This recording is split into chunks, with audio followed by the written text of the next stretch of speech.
Up next, we have one of my favorite people, Jen Dukarski, coming up with Automotive Data Frontiers, the implications of biometric data in the vehicle. Jen, you're up.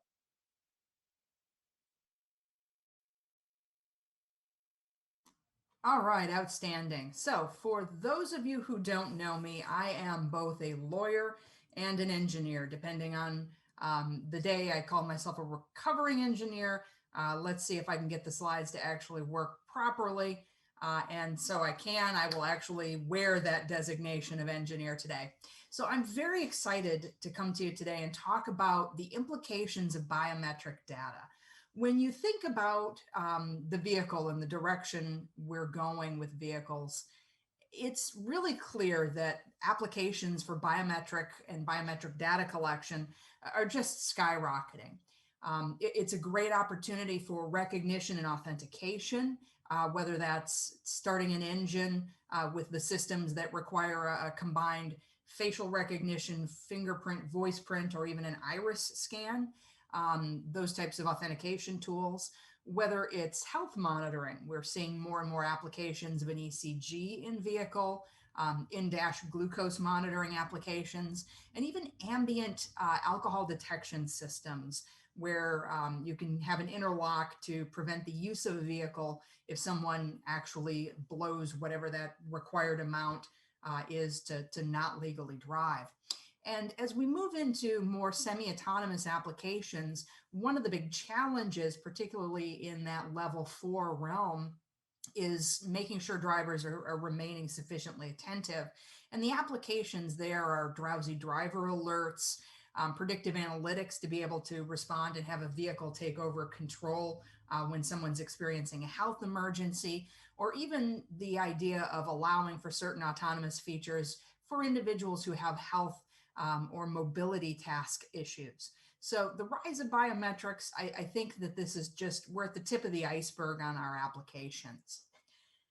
But that really brings us into a question where we, in the realm of privacy and cybersecurity, people are really kind of interested in seeing how we're going to deal with this data, because it is a little bit different. And privacy laws are starting to shape the ability to use that information. I'm going to cover two regimes, really. One is the US biometric framework, and then we'll look at things more globally, and particularly in the lens of the European Union. So what does US law look like from a standpoint of automotive data?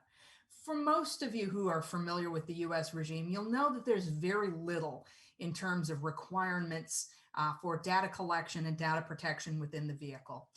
There may be some regulatory guidelines that have been issued by Department of Transportation and NHTSA, but from a standpoint of actual law on the books, we have the Federal Driver's Privacy Act and the Driver's Privacy Act of 2015.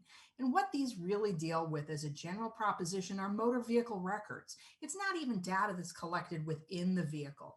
And to the degree that it is, the Driver Privacy Act, for example, it just gives the driver or the owner of the vehicle the right to access some of the information that may be in the EDR. So really, I guess missing in action is a good way to look at it. Then you have, in kind of that vacuum, you have states here in the United States popping up with various laws. In California, the Consumer Privacy Act, pretty well-known act in California, defines biometric data as DNA, iris imagery, facial recognition data, fingerprints, handprints, palm prints, and particularly this data when it's used to identify an individual, as a lot of the authentication applications we use in vehicle are. The California Privacy Rights Act, CPRA, was a follow-on law that was passed, and it turns that biometric information not just into personal identifying information, but it gives it a heightened category of sensitive personal information. And when you start dealing in privacy laws with sensitive personal information, the requirements to protect that data become greater. First off, you'll have general privacy requirements. So whoever's collecting that data will have to live within a framework where they provide certain rights to consumers. In California, under the CCPA, there's the right to know, the right to delete, the right to opt out of the sale of your data, and the right to non-discrimination for using those CCPA rights and now the expanded CPRA rights. But the CCPA also comes with certain security requirements, and as generic as it is, the requirement is to maintain reasonable Hello, hello. procedures and practices. Now, early in 2016, when the CCPA was under consideration, the question was asked, what is reasonable? And current US Vice President Kamala Harris, she was Attorney General at that point, suggested the CIS controls might be a definition of reasonable. It may be the NIST framework, it might be some ISO provisions, it may be 21434 for all we know. But there are still some basic security requirements, and again, in the US, generally that's reasonable. And that's consistent with the way Virginia, the latest state to enact a significant privacy piece of legislation, responded. They also find biometric data, this data collected by the vehicle, to be truly sensitive data. And they note that there must be some form of affirmative consent for the collection of this data. And on the back end, you have to have reasonable security practices and procedures. Now, again, in the US and in Virginia particularly, there's really no sense of what reasonable means. We fully expect that to kind of arise on a case-by-case basis when somebody acts in derogation of what would seem to be reasonable. So when we have bad actors, we'll get a better sense of what reasonable actually means. Now, not to be left out, there are some states that find that biometric data itself is truly something that should be protected in a specific and important way, unique and independent of general data. In Illinois, the Illinois Biometric Privacy Act, BIPA as it's well known, has a lot of different requirements, including the creation of a written data retention policy that you have to have publicly available. You have to restrict the transfer and disclosure of this information, and you have to protect and store that data, at least to the degree that you as a company would protect and store any of your confidential information. Now, BIPA has made a splash in court with a lot of cases, including one with Facebook, that are really just taxing everybody from the standpoint of facial images. You may have heard of Clearview AI in that case. But the reason that these are so big is the amount of the penalty. When you look here in the US, you're looking at potentially $1,000 per negligent violation and $5,000 for an intentional or reckless violation. Now, when you start adding up all of the purchasers of a vehicle, and if you're not doing the law right, there is a potential risk that that number can become very big very quickly. So really, that's the US framework.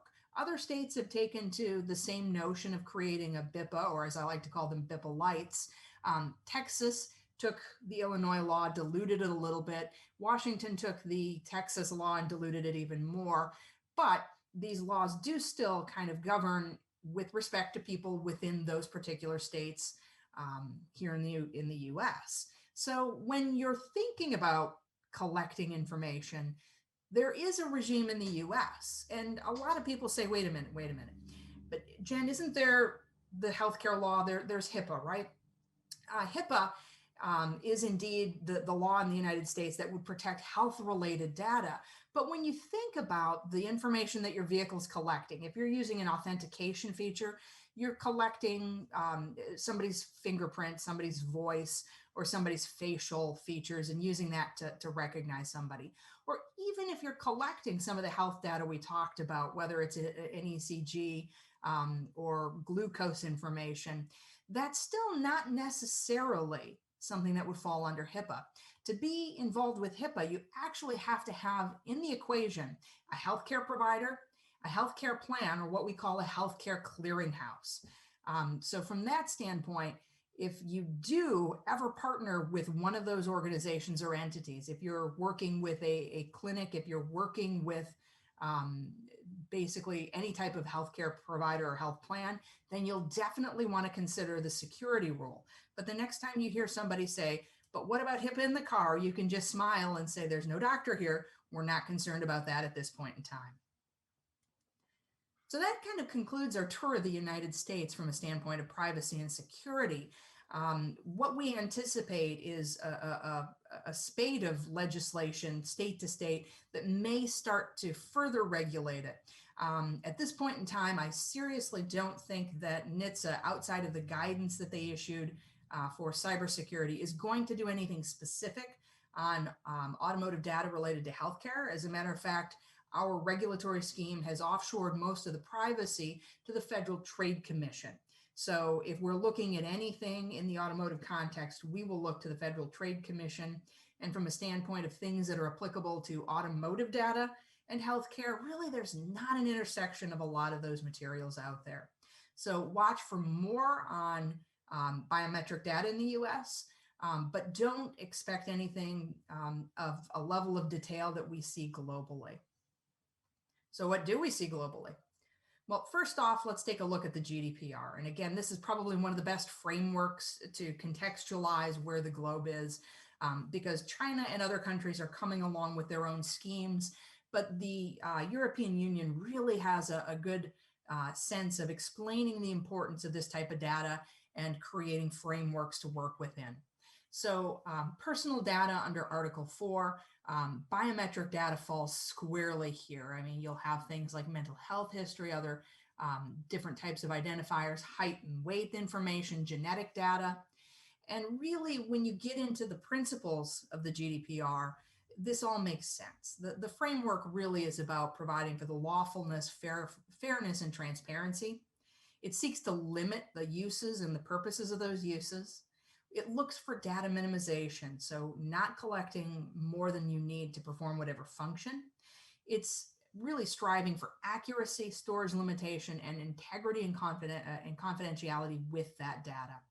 So really, this framework suggests that if you are collecting this type of data in one of these vehicle systems, there is a certain level of protection that a consumer would expect, particularly if they are an EU individual, because of these principles. So looking at that, the European Data Protection Board issued guidance. Originally drafted last year, the framework was finally adopted on the 9th of March. And it deals with the processing of personal data, particularly in the context of connected vehicles and mobility related applications. Now, biometric data here, they really have some general overarching principles that want you to limit the number of authentication attempts. It wants you to limit the storage in vehicle, and it really wants the raw data, should it be processed, never to be stored. So looking in more detail, from a standpoint, they recognize that biometric data in the vehicle, specifically in a connected application, this information is critical. It's very useful for the ability to do the authentication function or any of the other functions that we're looking at. But the controls, the security controls, particularly false positives and false negatives, really need to be assessed. And we need to adapt the security level to give the right level of access control. Any biometric solution that's adapted needs to be resistant to attacks. The guidance actually specifically recommends the use of a flat printed print for fingerprint recognition. It urges the limitation in the number of authentication attempts made before the vehicle or the feature times out.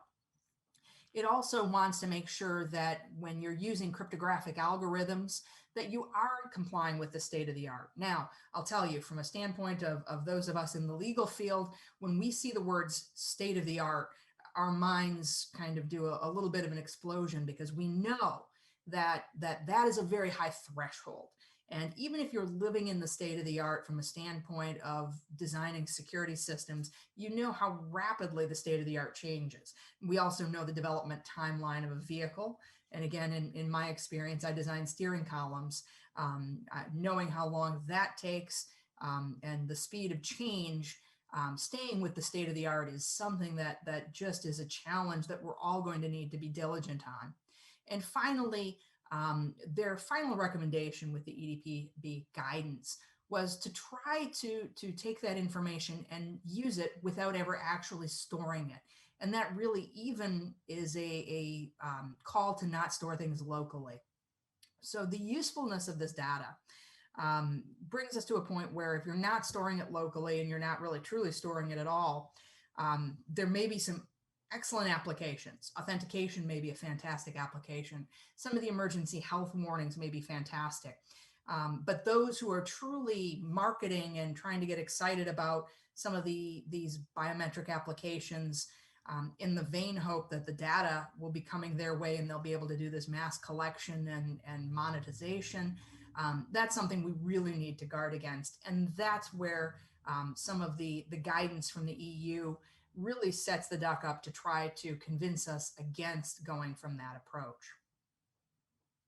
So key takeaways. I think it's pretty clear that we are truly on the cusp of some really good movements from a standpoint of biometric data. I don't anticipate any slowing.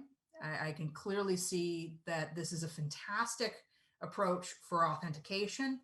It is a potential solution to get around some other access issues and problems. But at the same time, we need to really be sensible about how we deploy the technology.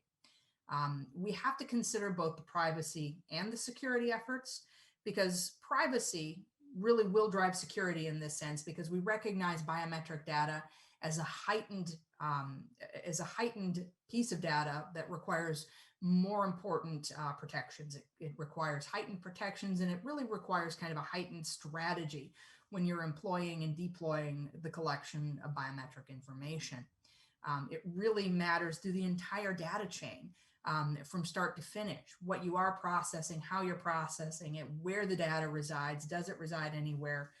And if you're following the guidelines in the EU suggesting that the data should never truly be maintained or stored for any purposes other than the initial check, and then the data is deleted.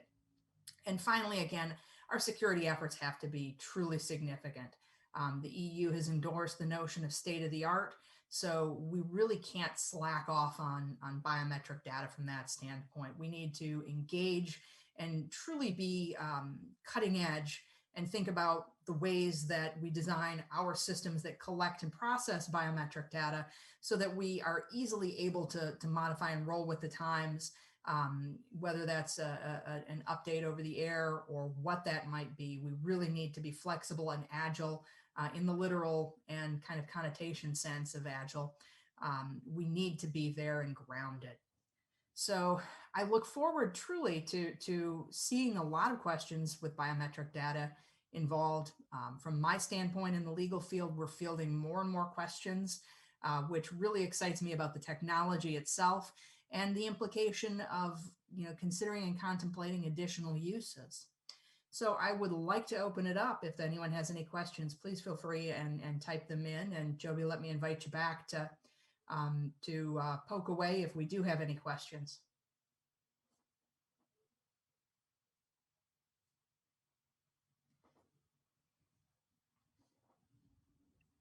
Excuse me, sorry about that. So I do have one question in the chat. How does the FIDO Alliance work? Fit or not fit with what OEMs need to do in this area? And that's from Steve Crum. See, that's a fantastic question. Joby, could you give me just the front part of that again? Which? Yes, so what does the FIDO, F-I-D-O Alliance work? How does the FIDO Alliance work? Fit or not fit with what the OEMs need to do in that area? I think there's a lot of opportunity for some overlap between where that's going and where we're at now. Since a lot of these technologies are either very new or people are just contemplating expanded scope. We've thought about these technologies from a standpoint of authentication for a while, but some of the other health technologies, some of the other applications, I'm just seeing more and more startups engaging in and more opportunities to develop new applications. But I think as a general proposition, particularly in the US, we're either developing to other frameworks or we're looking for true frameworks to adopt as a general proposition. So I think there's a lot of opportunity there. One last quick question here from Kit Crofton. What non-biometric fields are protected according to the most rigid regulations? Probably GDPR question mark. Certainly. I think when you look at what is protected, Geolocation data is an incredibly protected class of data. If you can link geolocation back to any particular driver.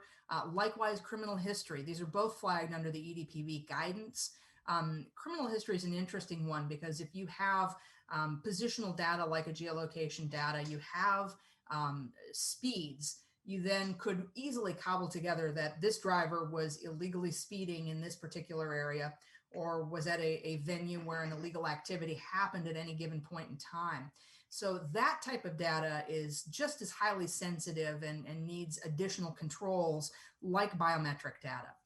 Other things, when you're talking about payment methodology, when you're talking about that type of processing, anything that brings a consumer's financial data into play is important. Anything about a person's habits, listening to the radio stations or tuning into any particular content. Even in the United States, that has there are certain laws that deal with privacy on that type of information. So it's actually pretty broad and pretty inclusive. Awesome. Thank you so much for your answers, Jen. We appreciate that talk on biometric security.